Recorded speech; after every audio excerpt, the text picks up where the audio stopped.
Hi, everyone. Welcome to Art and Talk. Art and Talk is an online interviewing platform for artists to share their art, creativity, and passion.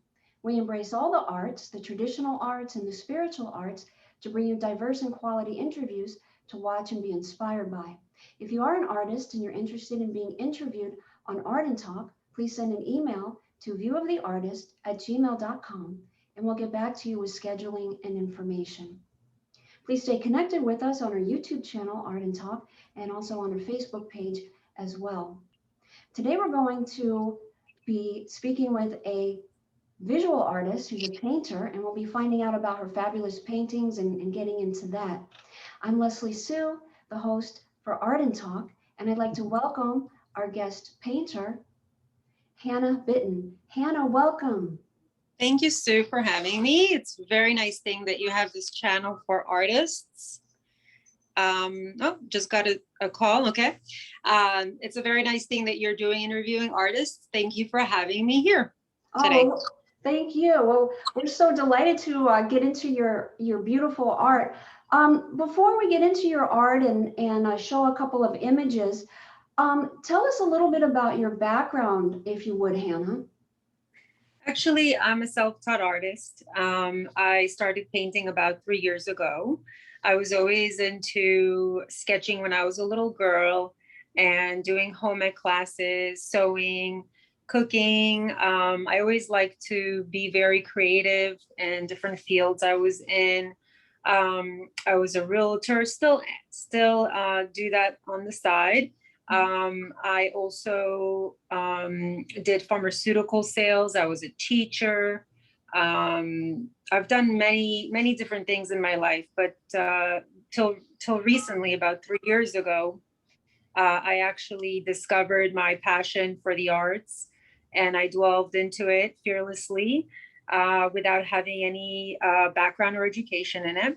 And then I discovered that time was just going by. Every time I was painting, I truly enjoyed it. I, couldn't imagine doing anything where I felt like just, the time went by. And I think I transformed myself to another realm and just wanted to keep doing it. And I started doing it just for fun, for my own, enjoyment. And then I wanted to share my my joy, with the world, to how I feel about art. So, but my background was not at all from the visual arts at all. All right. So basically, you did kind of, as you were saying, you started to do some sketching when you were little, but then you were involved in a whole variety of different professions and some different things that were coming into your life. And then about 3 years ago, you started to kind of pick up into getting back into the art, drawing, and painting. And you're self-taught. Correct. I am self-taught. Yes. This is actually, I would say, one of the best things to do as an artist, because you don't have anyone's influence. So you could, really paint from what you feel and from your heart. So you're very unique as an artist, and that's what's important. So I have met so many people that told me that they went the traditional route of getting an arts degree, and they found it unsuitable. They actually found it that it did not help them in their path and their journey, but they still decided to, be artists and to pursue being an artist, doing arts on their own. But the academics I actually got from YouTube, believe it or not. I would watch YouTubes. Many people today can teach themselves to pretty much do anything. Cook, sew, fix things. There's just a wealth of information right now at the tip of our fingers. So it's a new society, and people are very quick to learn and study. And I think it's a combination of having a skill that's learned, and then also having the creative mind behind the concept of what you're going to be painting. So it's a combination, obviously, but having a community, an artist community, is very important. And having my art studio actually allowed me to come out of the closet. I was very kind of like timid about, oh, I don't know, what are people going to think about my art? It's something that I think every artist goes through. And I was happy that I did that. I think it was one of the best things I could have done for myself was open myself up to the art community. Mm-hmm.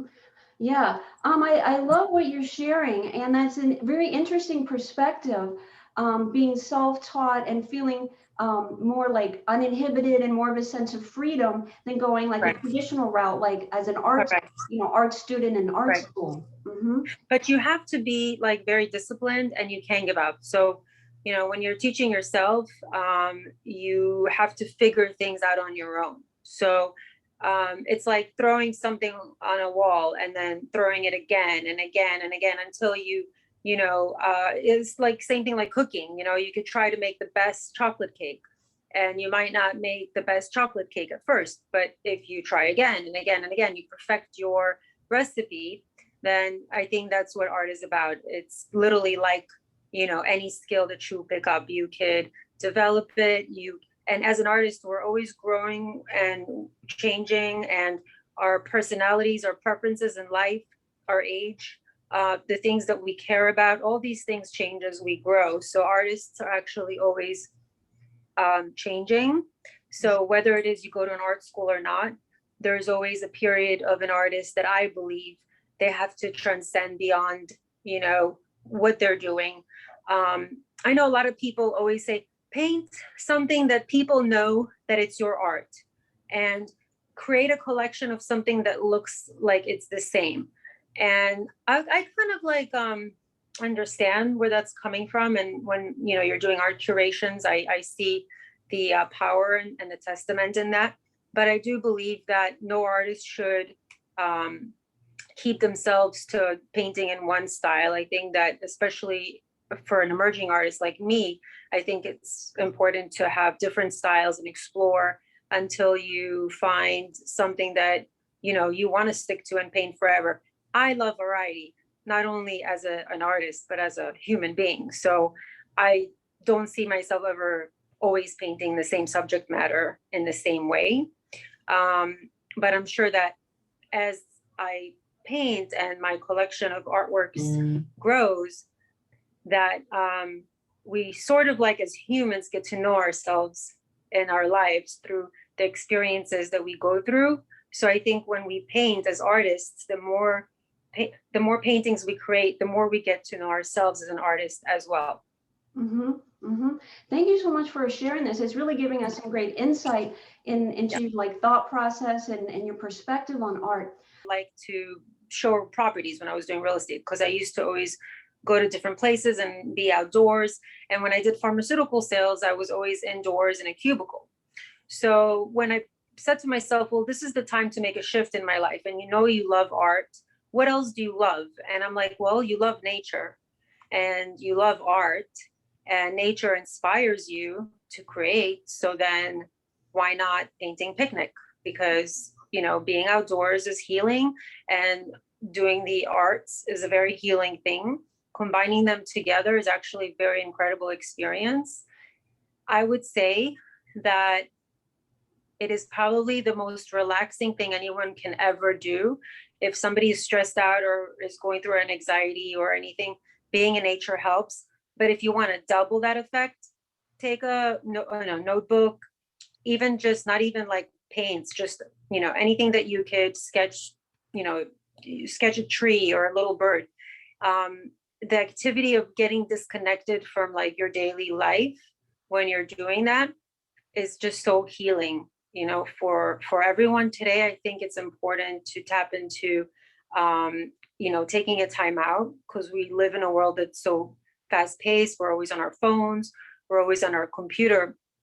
So I really wanted people to get together and go outdoors, enjoy nature.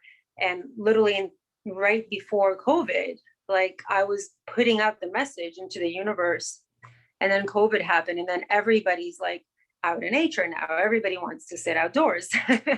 But I just hope that it would have happened not because of COVID, because people should enjoy, hearing the birds and enjoying the sun. It is like a human being. We always constantly have to work on ourselves and improve ourselves as a person.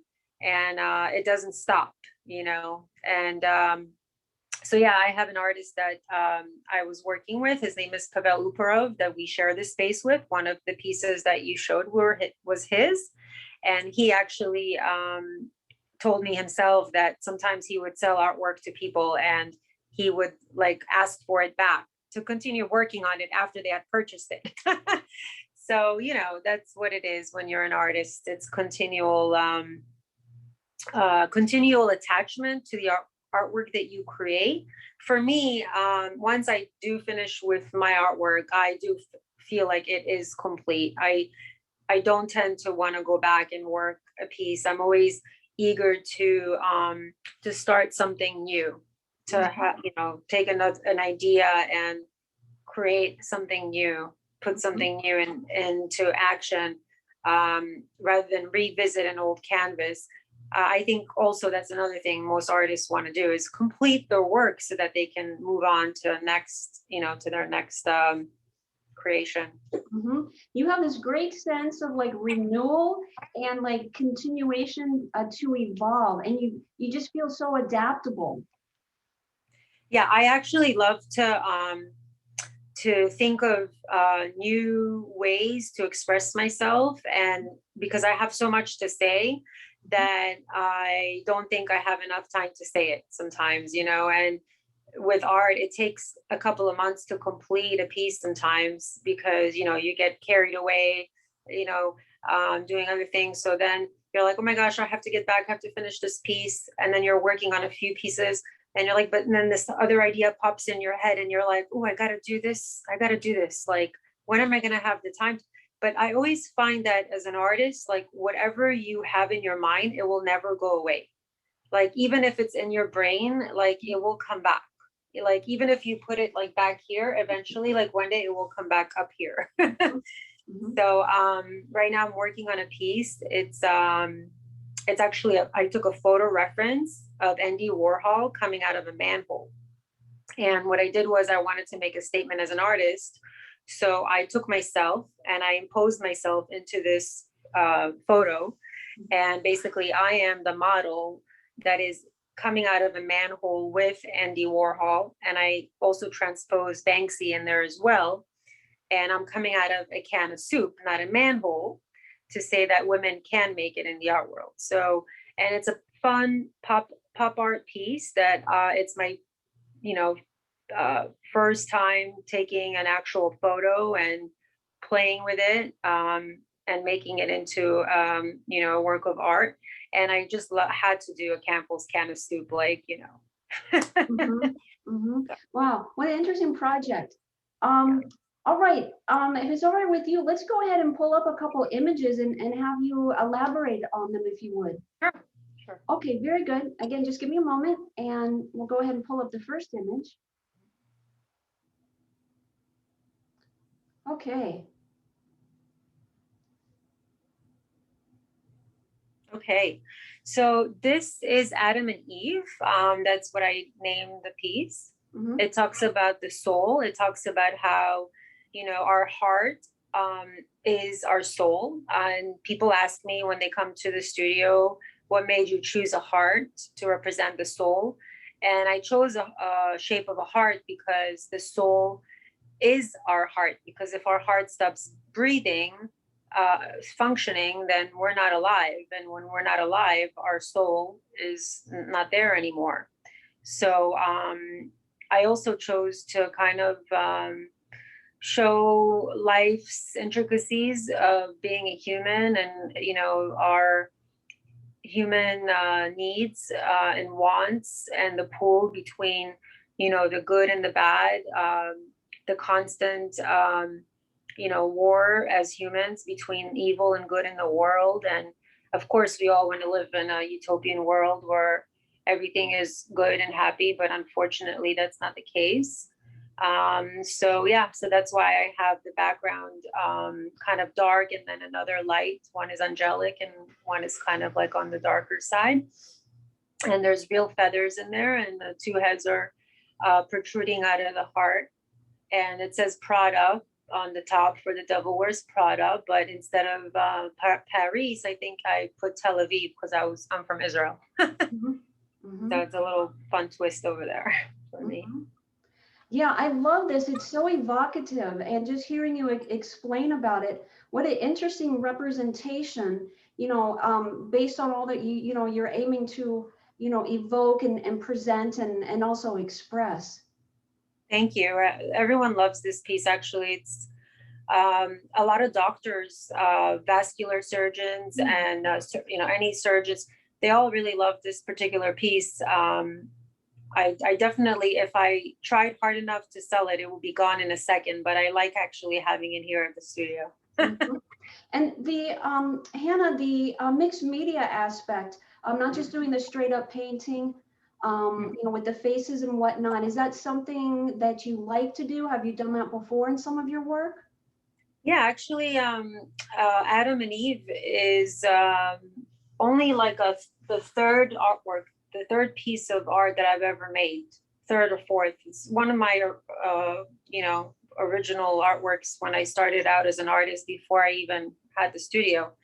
And I mean, I'm thinking right now to kind of like my next project. I think it's going to be again mixed media. I feel like I'm pulled to it again. Kind of love the mix of acrylics with just things that people could really feel, and of course you can feel paint, but when there's an added element, I think it makes it so transcendental in a way, and it gives it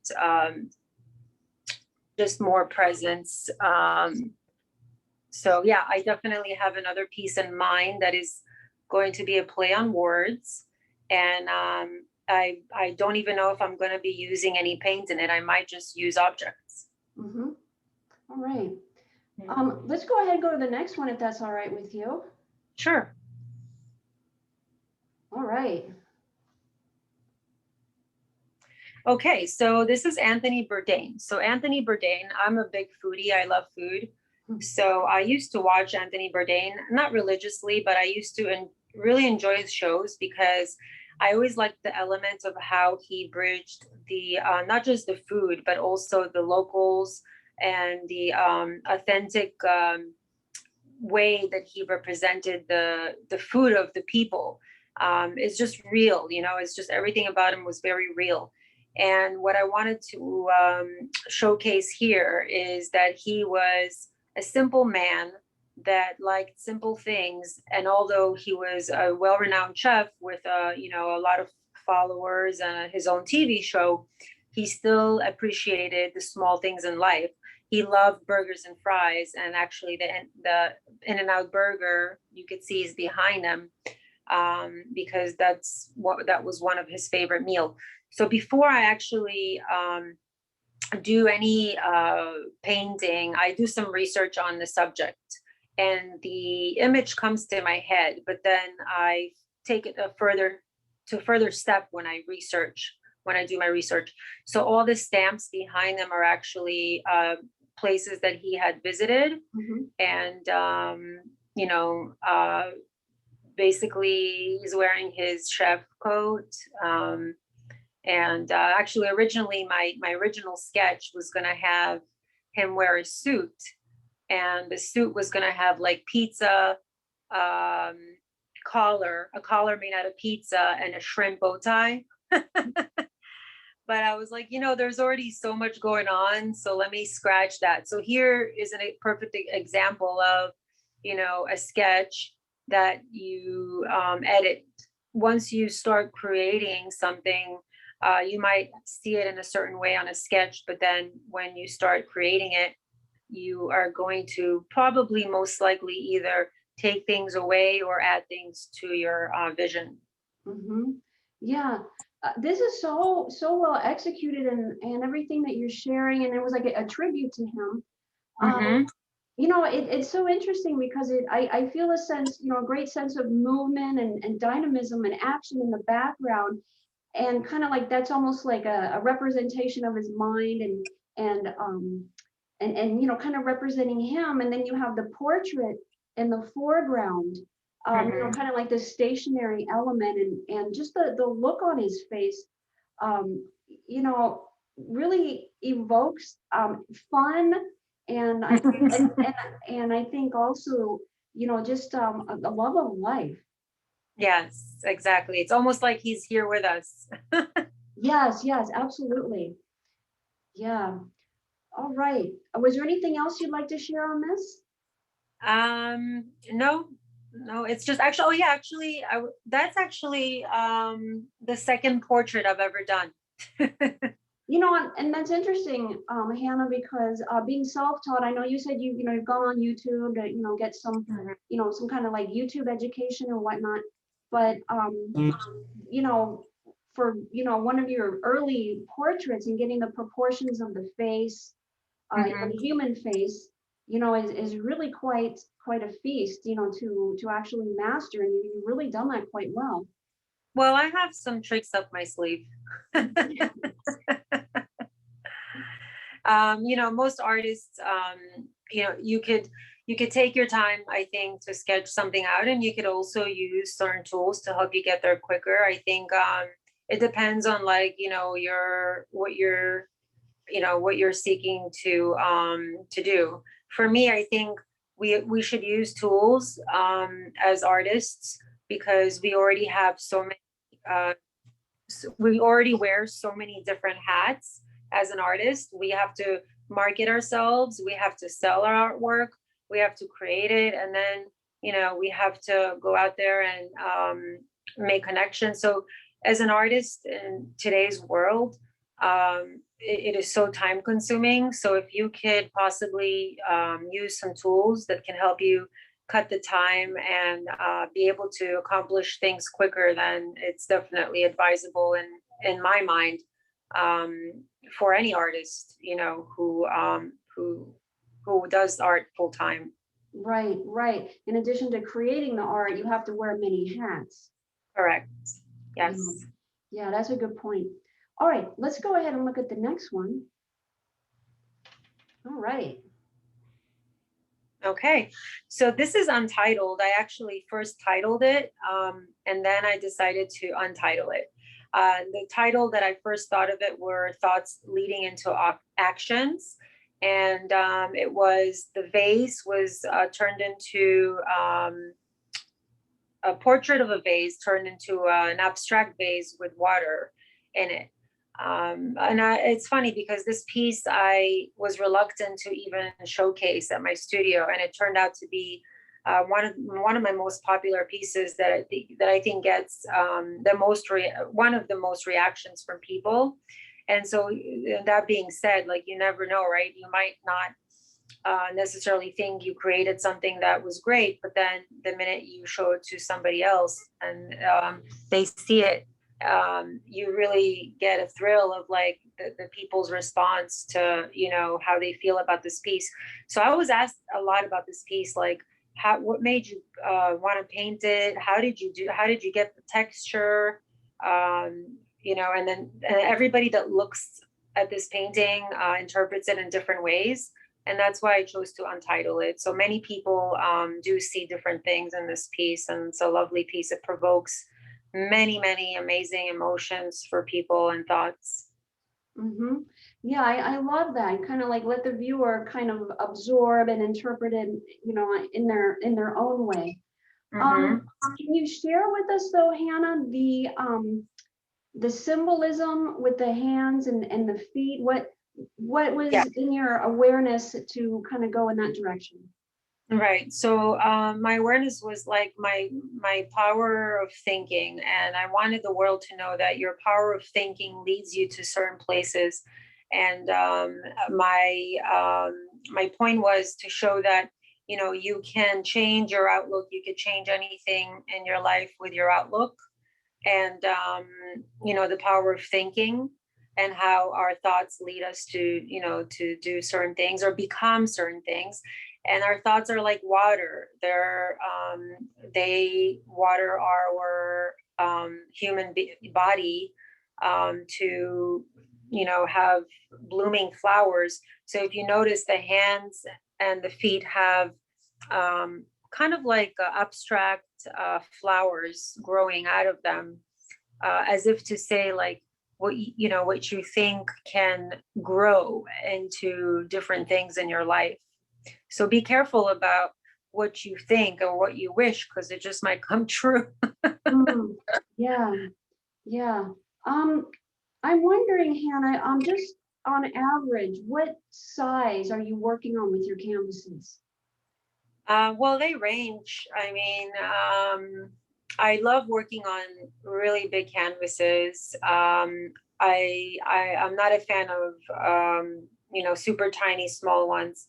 I'm not there yet, but I would say I go anywhere from 19 by 20 to about to 36 by 36 to 5 by 10 to 30 by 10 to up to like 50 by 5, like depending on also what I get commissioned to do, and if it's a mural or not. So it's just different sizes. Right, right. Okay, and we have one more image to look at, so let's check this one out. Okay. Okay, so that one is the Peking Peacock, and I chose to paint a peacock because I said, well, I'm a girl and I'm pretty, so I should do something that is, a little feminine. A lot of my artwork was very raw and masculine, so I wanted to pay homage to my feminine self and side. And when I saw a beautiful fern in Belize, I think it was one of the most beautiful trees I've ever seen, and it literally reminded me of a peacock's tail. Mm-hmm. So I decided that I was going to merge, the plant with the body of a peacock, and then I started thinking, well, maybe I'll add some flowers in there. And the funny part, well, not funny, but the very mystical part about this piece is my son is in the Navy, and when I went to visit him, he was stationed in Chicago for his boot camp.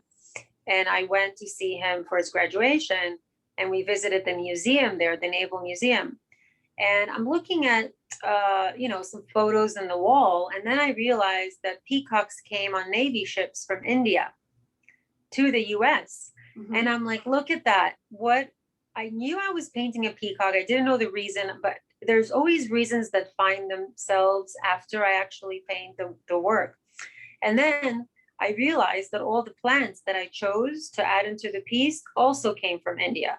So the lotus and the sunflowers and every single plant there is actually also was brought in to the US from India as well. Mm-hmm. Yes. All right, I'm going to stop the screen share for a second here. All right, I love your art and all that you're sharing. Thank you. It has such a happy, colorful vibe, but as you said, I like that word mystical because it does kind of have that almost like that mystical edge. And you've been using the word, transcendent and transcendence as well. And when we started the video, Hannah, you were saying that when you paint, there's no sense of time. You feel like you're actually transcending, and you're in this whole other space of creativity. Yep. It's something that I can't explain. And I think most artists know that it is something that when you're painting, it happens to you and you can't explain it. You just feel like you're in another realm. Mm-hmm. Mm-hmm. And that's also a keynote feature to know you're on the right track. Would you agree with that? Oh yeah, absolutely. Like, yeah, if you feel like you're touching the paint and the paintbrush and you're not vibing with, the moment, I think that's another aspect of being an artist that makes art take so long to complete, is if you're not in the right headspace and you're trying to tackle creating, it sometimes hinders you from not only not creating what you want to create, but messing up what you've already done. So you actually really have to be sometimes in the right state of mind, and sometimes you don't. Sometimes you could not be in the state of mind, and then you just pick up the paintbrush and you start painting, and all of a sudden you get in the mood. Just like when you go to the gym, like you might not want to go to the gym, but then you get yourself to go to the gym, and then you get there and you have an amazing workout.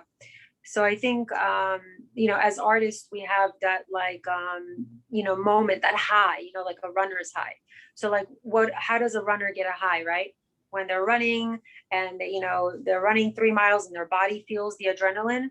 An artist gets a high when they complete what they set out to do, when they have like that perfect day where the paint gets mixed perfectly, and it gets, the portrait gets done in the way that, you want it to get done. And, it's just a great paint day, and you don't necessarily are always going to have great flowing paint days.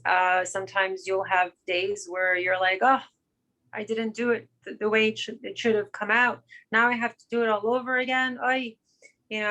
So I think it's the high for an artist is when they actually come into the studio, they have a great work day, and everything kind of flows, and they got their work done and they're happy with what they've accomplished. So I think that's always a good day in the art world day.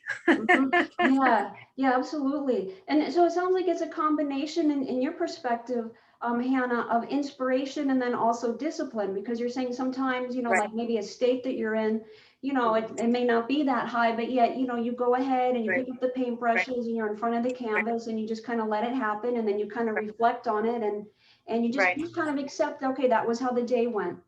Right. Exactly. And I never understood, like, some artists say, oh, I don't know what I'm going to paint. I am having a dry spell. Thank God I have not experienced that. My mind is so creative. I'm always thinking of, not what I'm going to paint. I'm thinking, am I going to have the time to paint it all? So for me, I have not reached that point of like needing to take time out to get inspired. I know some people need to do that, and that's okay. I think eventually I might hit a dry spell, but I hope not. But I'm always highly creative, and I find inspiration in many things in life. And I think that keeping yourself always open to seeing the world in a different way, and being attuned, and being always thirsty for knowledge. I think those are key things that can help any artist succeed. Mm-hmm. Yeah, that's great, Hannah. Thank you for sharing that. You're welcome. We have a few minutes left. I want to touch upon a community event that you participated in with the Pace Center for Girls. Can you give us like a little bit of some insight into that and what that was like and what you did? Sure. Well, so Pace Center for Girls is a center that helps girls with getting back on track. So they might have some markers of, in life, of hard things that they've been through. So, and it was a pretty interesting experience to be in the element in nature and work on such a big wall. And we had birds flying over our heads and lizards. And actually, as I was painting the butterfly hands, I had a beautiful little butterfly cocoon that actually came out of the cocoon, and it just started walking on the wall. Oh, isn't that interesting? As I was painting the butterfly, which was really cool. Mm-hmm. Yeah, and I love that concept with the hands and the butterfly, and for a great community cause as well. Yeah. Hannah, Do you want to know I'm sorry, a little go ahead. bit more? Do you want to know a little bit more about the hands and the story behind the hands? Of why I picked to paint the hands? Sure. So we communicate with our hands as humans, and we all come from different walks of life. And what I see in my life is that there's always a lot of competition, and whatever we do in life, whether it's like to find a husband or to find a job or to make money, and I wanted to send a message that even though as humans we are competitors, we can come together and work together to achieve greater things. So I have all the hands in different positions creating a butterfly, Some hands are holding others, some hands are, overlapping others, as if to say, if we can work together, and no matter where we're from, we can bring in our own unique thing to the table, to be able to fly to the sweetest part of the flower, and achieve greater things. So that's why I have all the hands painted different skin colors, skin tones, to reference to that, to how unique we all are, and how we, no matter where we come from or where our background is, we can achieve great things together. Yeah, that's awesome. What a great message with that, and also with your art. Now you were written, not written up, but there's a video that the local TV station had with you and some of the other artists that participated. So we'll go ahead and we'll show that in the video description link. So we won't be able to show it now, but we'll definitely have that so that people can see that. Great. And I absolutely want to mention that one of my artists, Joey, he was with me on this project, and we brought this particular painting together to life. So. Yes, yes. Hannah, this has been amazing, and your work. I know. Thank you. Yeah, absolutely. This was so much fun. Yeah, definitely. And I love the vibe in your studio. It's just so light and airy, and in your beautiful paintings. I appreciate all that you shared with us, and helping us get some insight, into your creative process, and also into your art and your message as well. And we need to do another interview for Painting Peacock, because that's a whole nother thing. Yes, absolutely. And it's wonderful, and I can't wait to share it with you. Oh, thank you so much. Hannah, we'll leave the closing comments for you, because we do need to end the show. And then if you could let us know, how can we stay connected with you? Okay, so you can find me on Instagram under Bitton Art, spelled B as in boy, ITTON Art. And then you can also find me under Painting Picnic with a K at the end. So PICNIK. And those two platforms, and on Facebook as well under Painting Picnic. And you can come to the studio. It's in Fat Village Arts District, and I'm still here. So been a wild road. I won a grant actually that helped me keep the space, and thank God I was still able to keep it going throughout COVID and all. So I'm located in Fort Lauderdale, Florida. All right, very good. Thank you so much, Hannah, for being our guest. Thank you so much. Yeah, this has been great, and continue success with all your projects, and stay connected with us, and let us know. Yeah, let us know your, all the different projects that you're going to be creating. You mentioned a couple of them, so we'll be interested to see your, your next involvement, and how things are going with you. Yes, I'm always evolving, and I'm always growing, and I'm always, there's an art curation that I'm going to be working on most likely in the summertime, which is very out of the box. And I curated an art show, as you know, that was featured in June of 2020 in Lifestyle Magazine.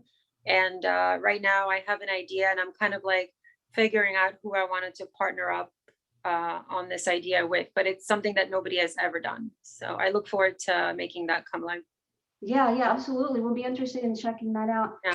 Thank you again, Hannah, for being our guest artist.